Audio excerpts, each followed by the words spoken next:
The Unraveling. Part 1. Before, I used to think I knew what love looked like. It looked like Marcus bringing me coffee in bed every Sunday morning, the cup always at the perfect temperature because he'd learned, over 15 years, exactly how long to let it cool. It looked like the way he'd squeeze my hand 3 times under the table at dinner parties, our secret code for I love you. It looked like the life we'd built together, the Victorian house we'd renovated ourselves, the garden where we grew tomatoes that never quite ripened properly, the inside jokes that made us laugh until we couldn't breathe. I was a fool. My name is Catherine Hartwell, and I was a woman who believed in the sanctity of marriage, in the power of commitment, in the idea that if you loved someone hard enough and well enough, that love would be returned in equal measure. I taught literature at Ashford Academy, a private school where tuition cost more than most people's annual salary. I spent my days discussing Tolstoy and Austen with teenagers who were more interested in their phones than in the complexities of human nature. The irony isn't lost on me now. Marcus was a financial advisor. Successful, charming, the kind of man who could make anyone feel like the most important person in the room. He managed portfolios for some of the wealthiest families in our city, and he was good at it, very good. We lived comfortably, though not extravagantly. We took vacations to Italy and Greece. We donated to the right charities. We were, by all appearances, the perfect couple. I loved him with a ferocity that sometimes frightened me. After years of failed relationships in my 20s, I'd found in Marcus something I thought was rare. A partner who saw me, truly saw me, and loved what he found. He encouraged my writing, even though my novel had been rejected by every agent I'd queried. He listened to my complaints about difficult students and administrative politics. He made me feel safe. That safety was an illusion, as fragile as spun sugar. It was a Tuesday in October when my world ended. The leaves were turning, painting our street in shades of amber and crimson. I remember thinking how beautiful everything looked as I drove home early from school. I'd developed a migraine during 4th period, and the vice principal had insisted I go home to rest. Marcus's car was in the driveway. Odd, since he had meetings all afternoon, but I thought perhaps he'd come home for lunch and gotten caught up in work calls. He did that sometimes, spreading papers across the dining room table, his voice carrying through the house as he explained investment strategies to clients. The house was quiet when I entered. Too quiet, Marcus? I called out, setting my bag down in the foyer. No answer. I climbed the stairs, each step creaking in that familiar way. Our bedroom door was closed. I opened it. The scene before me seemed to unfold in slow motion, each detail searing itself into my brain with excruciating clarity. Marcus, my husband, in our bed, the bed we'd picked out together at that boutique furniture store, the bed where we'd made love and shared our dreams and comforted each other through losses, with another woman. Not just any woman, Vanessa Chen, the wife of Richard Chen, one of Marcus's most important clients.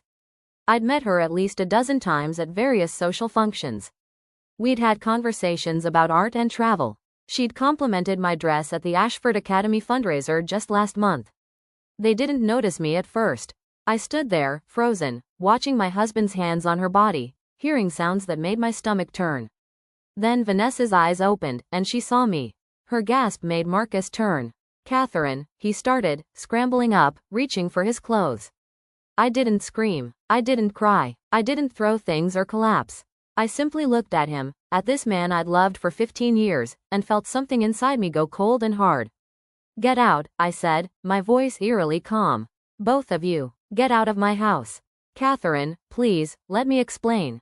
"Get out." The ice in my voice must have convinced him. He dressed quickly, not meeting my eyes. Vanessa was crying, apologizing, her words tumbling over each other. I didn't listen. I stood there like a statue until they were gone, until I heard Marcus's car pull out of the driveway. Then, and only then, did I allow myself to feel it. The pain was physical, a crushing weight on my chest that made it hard to breathe.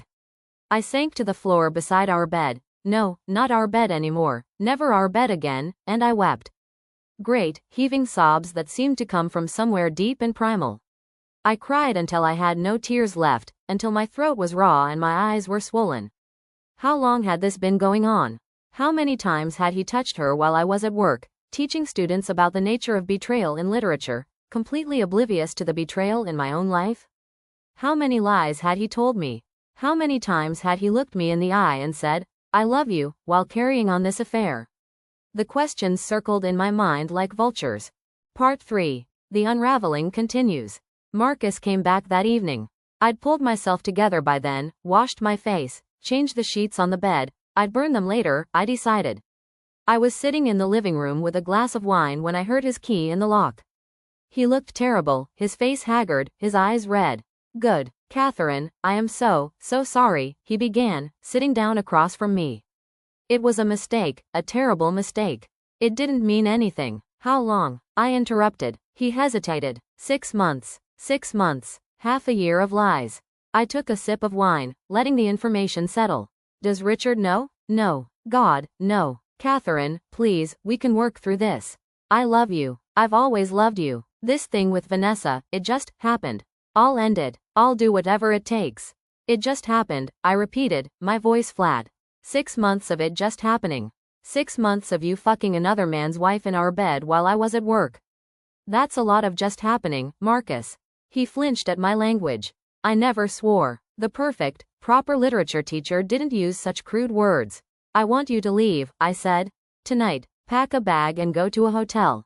We'll figure out the rest later. Catherine, leave, Marcus, or I'll call Richard Chen right now and tell him where his wife was this afternoon. That got him moving. He packed quickly, throwing clothes into a suitcase while I watched from the doorway. When he was done, he tried one more time. I love you, Catherine. I know I've hurt you, but I love you. Please don't give up on us. I said nothing. I simply watched him leave, listened to his car pull away, and then I locked the door behind him. Then I sat down at my laptop and began to research. Part 4. The investigation. I didn't sleep that night. Instead, I worked. First, I went through our financial records. Marcus had always handled our finances. He was the expert, after all, but I had access to everything. I started with our bank accounts, our credit cards, our investment portfolios. I made spreadsheets, tracking every transaction for the past year. What I found made my blood run cold. There were charges I didn't recognize. Expensive dinners at restaurants we'd never been to together. Hotel rooms, jewelry purchases, jewelry I'd never received. But that wasn't the worst of it. As I dug deeper, I found something else. Marcus had opened a separate account, one I didn't know about. He'd been moving money into it, small amounts at first, then larger sums. Over the past 3 years, he'd siphoned off nearly $200,000 from our joint accounts and his business. But where had that money gone? I kept digging, following the digital trail. The account had been opened in both our names. He'd forged my signature, I realized with growing fury, and the money had been transferred to various investment accounts. Risky investments, the kind Marcus would never recommend to his clients. Cryptocurrency, penny stocks, options trading. He'd been gambling with our money. And losing. The separate account was nearly empty now. $200,000 gone. Our retirement savings depleted. The college fund we'd been building for the children we'd always planned to have someday. I felt a sharp pain at that thought, reduced to almost nothing. I sat back, my mind racing. The affair was devastating, but this was something else entirely. This was financial betrayal on top of emotional betrayal. This was my future, my security, my trust, all of it shattered. And then I had another thought. If Marcus had been stealing from our accounts, had he been stealing from his clients too? I knew where Marcus kept his work files. He had a home office, and while he was usually careful about client confidentiality, I knew his passwords. We'd set them up together years ago, using combinations of dates that were meaningful to us both. It took me 3 hours to crack his work computer. He'd changed some of the passwords, but I knew him well enough to guess the patterns, and what I found there confirmed my suspicions. Marcus had been embezzling from his clients. Not large amounts, nothing that would trigger immediate red flags, but small percentages here and there, skimmed off returns, hidden in the complexity of financial statements that most clients wouldn't scrutinize too carefully. Over the past 5 years, he'd stolen nearly $1 million. And one of his biggest victims was Richard Chen. I sat back, my heart pounding. This was bigger than an affair. This was fraud, embezzlement, crimes that could send Marcus to prison. And I had all the evidence right here, documented in his own files. A plan began to form in my mind. Part 4. The investigation. I didn't sleep that night. Instead, I worked. First, I went through our financial records. Marcus had always handled our finances. He was the expert, after all, but I had access to everything. I started with our bank accounts, our credit cards, our investment portfolios. I made spreadsheets, tracking every transaction for the past year. What I found made my blood run cold. There were charges I didn't recognize. Expensive dinners at restaurants we'd never been to together. Hotel rooms, jewelry purchases, jewelry I'd never received. But that wasn't the worst of it. As I dug deeper, I found something else. Marcus had opened a separate account, one I didn't know about. He'd been moving money into it, small amounts at first, then larger sums. Over the past 3 years, he'd siphoned off nearly $200,000 from our joint accounts and his business. But where had that money gone? I kept digging, following the digital trail. The account had been opened in both our names. He'd forged my signature, I realized with growing fury, and the money had been transferred to various investment accounts. Risky investments, the kind Marcus would never recommend to his clients.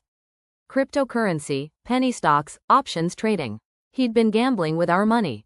And losing. The separate account was nearly empty now. $200,000 gone. Our retirement savings depleted. The college fund we'd been building for the children we'd always planned to have someday. I felt a sharp pain at that thought, reduced to almost nothing. I sat back, my mind racing. The affair was devastating, but this was something else entirely. This was financial betrayal on top of emotional betrayal. This was my future, my security, my trust, all of it shattered. And then I had another thought. If Marcus had been stealing from our accounts, had he been stealing from his clients too? I knew where Marcus kept his work files. He had a home office, and while he was usually careful about client confidentiality, I knew his passwords. We'd set them up together years ago, using combinations of dates that were meaningful to us both. It took me 3 hours to crack his work computer. He'd changed some of the passwords, but I knew him well enough to guess the patterns, and what I found there confirmed my suspicions. Marcus had been embezzling from his clients. Not large amounts, nothing that would trigger immediate red flags, but small percentages here and there, skimmed off returns, hidden in the complexity of financial statements that most clients wouldn't scrutinize too carefully. Over the past 5 years, he'd stolen nearly $1 million. And one of his biggest victims was Richard Chen. I sat back, my heart pounding. This was bigger than an affair. This was fraud, embezzlement, crimes that could send Marcus to prison. And I had all the evidence right here, documented in his own files. A plan began to form in my mind. Part 5. The Architect of Ruin. I called in sick to work the next day. And the day after that. I told the school I had the flu, that I'd be back the following week. In reality, I was building my case. I copied everything from Marcus's computer. Every file, every email, every document. I organized it all, created a clear paper trail showing exactly what he'd done and when. I consulted with a lawyer, not our family lawyer, but someone new, someone Marcus didn't know. I explained the situation, showed her the evidence. You have enough here to destroy him, she said, her eyes wide as she reviewed the documents. Criminal charges, civil suits, the loss of his license. Mrs. Hartwell, your husband is going to prison. Not yet, I said. First, I need you to help me protect myself. We worked together over the next week. She helped me separate my finances from Marcus's, protecting my assets. We documented everything, the affair, the embezzlement, the forged signatures. We built an airtight case. Marcus called me every day. He sent flowers. He sent long, rambling emails about how sorry he was, how he'd made a terrible mistake, how he wanted to go to counseling to fix our marriage. I responded minimally, keeping him hopeful. I needed time. I also did something else. I reached out to Vanessa Chen. We met at a coffee shop across town, somewhere neither of us would be recognized. She looked as terrible as I felt, dark circles under her eyes, her usual polished appearance replaced by something haggard and desperate. I'm so sorry, she said immediately, tears already streaming down her face. Catherine, I'm so sorry. I never meant for this to happen. I never meant to hurt you. How long have you known Marcus? I asked, my voice neutral. We met at a charity event 2 years ago. We started talking, and then. I don't know how it happened. I was unhappy in my marriage, and Marcus was so attentive, so understanding. It started as just talking, and then you started fucking him. She flinched. Yes. Does Richard know? No. God, no. He'd divorce me. He'd take everything. Catherine, please, I know I have no right to ask, but please don't tell him. I'll end it with Marcus. I'll never see him again. Just please. I'm not going to tell Richard, I said, and watched relief flood her face. You are. What? You're going to tell your husband about the affair. And you're going to tell him something else. I pulled out a folder from my bag and slid it across the table. Marcus has been stealing from you. From Richard's accounts. Nearly $150,000 over the past 3 years. Vanessa opened the folder, her face going pale as she looked at the documents inside. This can't be real, she whispered. It's very real. I have all the evidence. Bank records, transaction histories, everything. Marcus has been embezzling from his clients, and your husband is one of his biggest victims. Why are you telling me this? I leaned forward. Because I want you to understand something, Vanessa. You didn't just sleep with my husband. You slept with a criminal, a man who has been systematically stealing from you and your family. And now you're going to help me make sure he pays for it. I don't understand. You're going to tell Richard everything. The affair, the embezzlement, all of it. And then Richard is going to press charges. He's going to make sure every one of Marcus's clients knows what he's done. He's going to destroy Marcus's career, his reputation, everything. But if I tell Richard about the affair, he'll divorce you, yes. But if you don't tell him, I will. And I'll make sure he knows that you knew about the embezzlement and said nothing. That makes you complicit, Vanessa. That makes you an accessory to fraud. It was a bluff. I had no evidence that Vanessa knew about the embezzlement, but she didn't know that. She sat there, tears streaming down her face, trapped. You have until Monday, I said, standing up. Tell him, or I will. Part 6. The Dominoes Fall. Vanessa told Richard that weekend. I know because Richard called me on Sunday evening. Mrs. Hartwell, this is Richard Chen. I think we need to talk. We met at his lawyer's office on Monday morning. Richard was a tall, imposing man, successful in his own right as a real estate developer. He looked like he hadn't slept in days. Vanessa told me everything, he said. The affair, and then, she showed me the documents you gave her. Is it true? Has Marcus been stealing from me? Yes, I said simply. And not just from you. From at least a dozen other clients. I have all the evidence. I showed him everything. The files, the bank records, the pattern of theft that had been going on for years. Richard's face grew darker with each page. That son of a bitch, he said finally. That goddamn son of a bitch. He sat in my living room. He came to my daughter's birthday party. He looked me in the eye and shook my hand while he was fucking my wife and stealing my money. I know, I said quietly. He did the same to me. Richard looked at me, and I saw something shift in his expression. A kind of recognition, a shared understanding of betrayal. What do you want to do? He asked. I want him to lose everything, I said. His career, his reputation, his freedom. I want everyone to know what he is. And I want to make sure he can never do this to anyone else. Then let's do it. Richard Chen was a powerful man with powerful connections. Within days, he'd contacted every one of Marcus's clients, showing them the evidence of embezzlement. He'd filed a formal complaint with the State Financial Regulatory Board. He'd hired a team of lawyers to pursue both criminal and civil charges.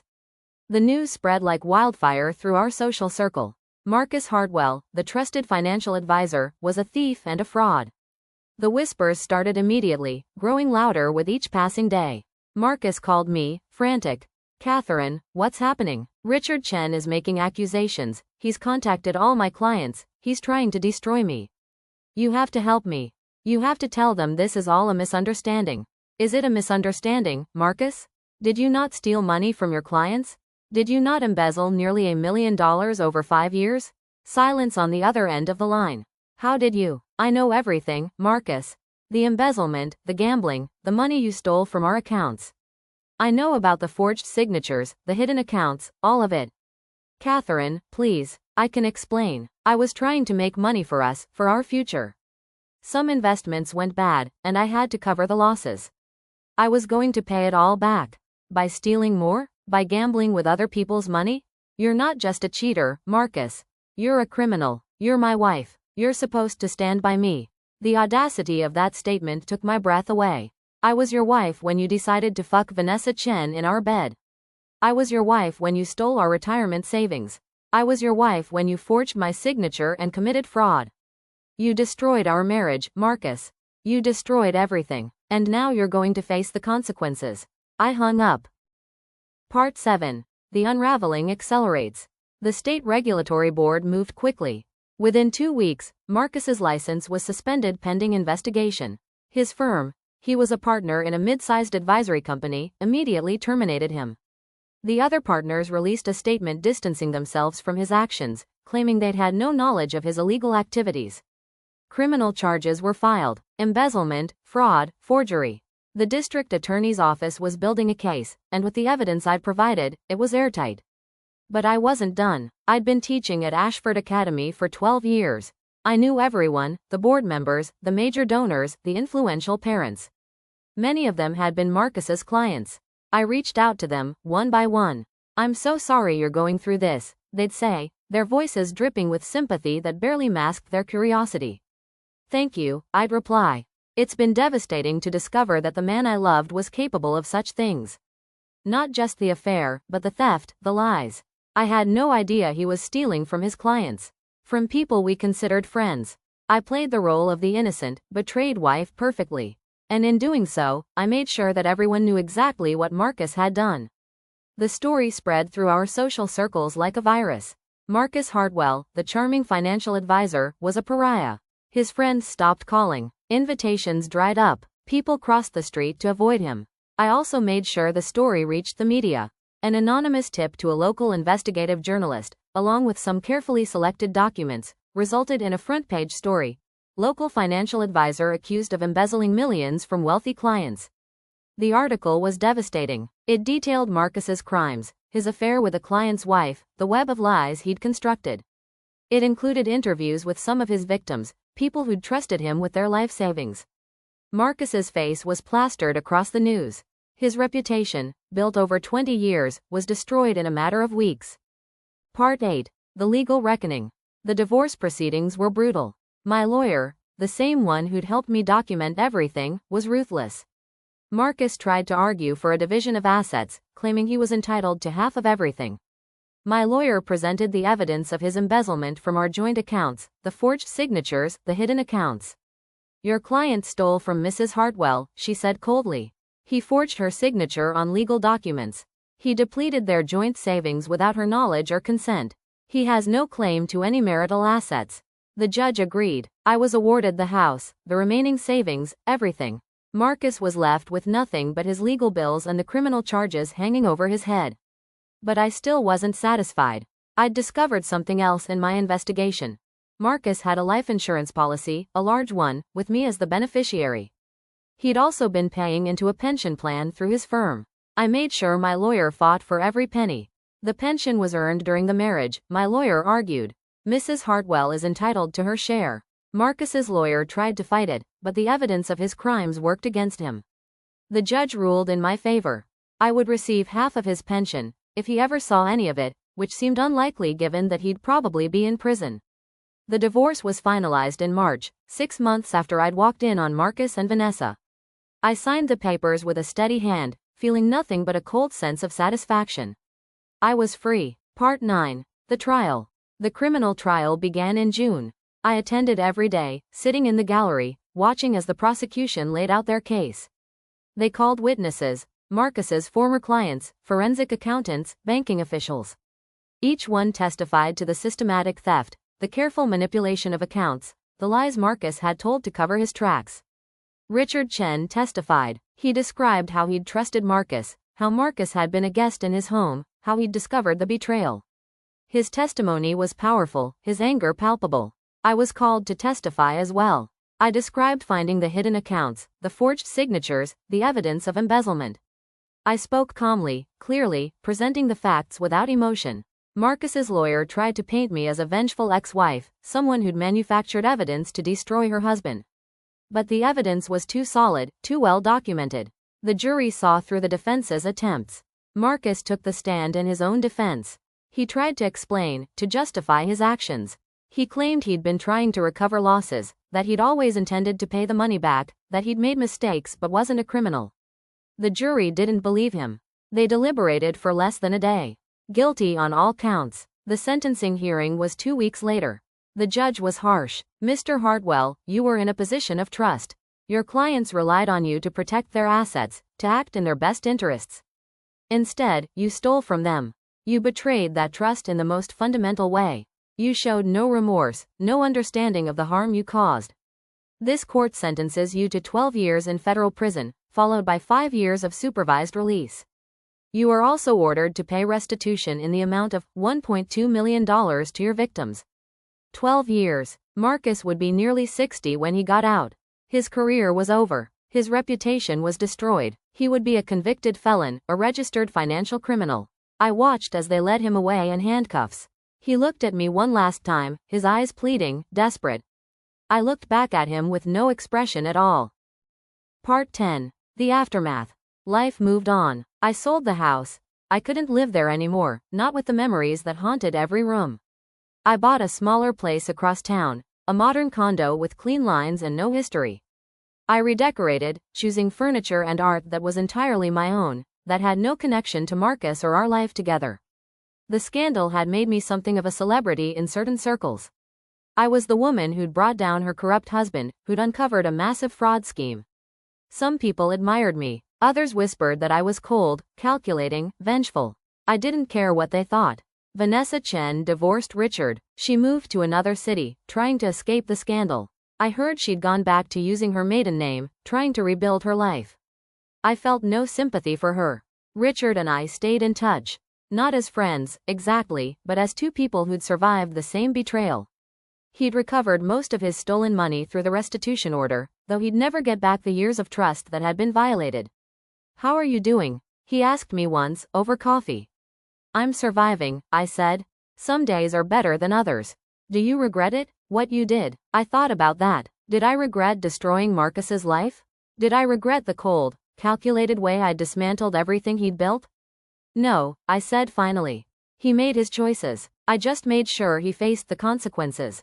At work, I threw myself into teaching with renewed energy. I found that I had a new perspective on the literature I taught.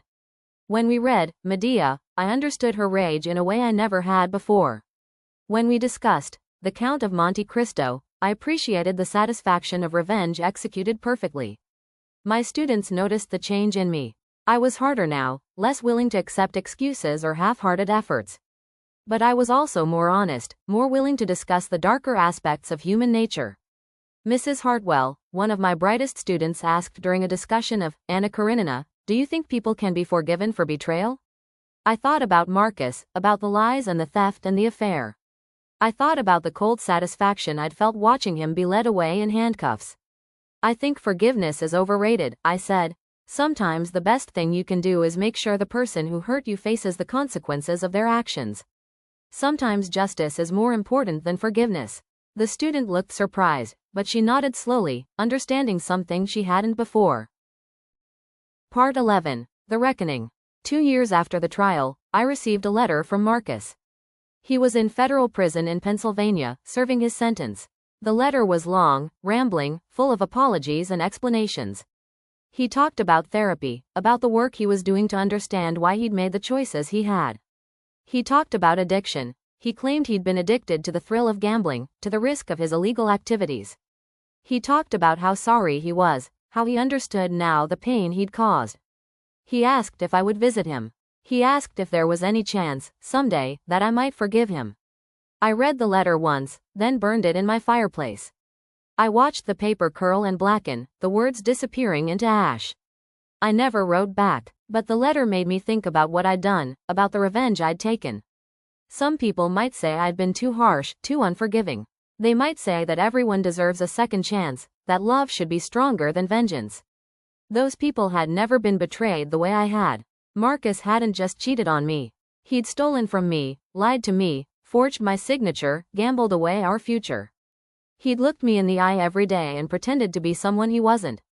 He'd made me complicit in his crimes without my knowledge.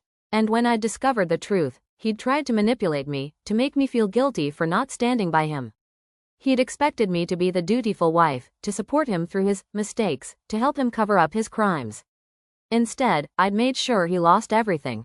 Was that revenge? Yes. Was it justified? I believed so. I'd spent 15 years loving Marcus, trusting him, building a life with him. He'd destroyed all of that in pursuit of money and pleasure. He'd betrayed not just me, but dozens of other people who'd trusted him. I'd simply made sure he faced the consequences. Part 12. Rebirth. 3 years after the divorce, I started dating again. Nothing serious at first, just casual dinners and movies. I was cautious, guarded, unwilling to trust easily. But slowly, carefully, I began to open up again.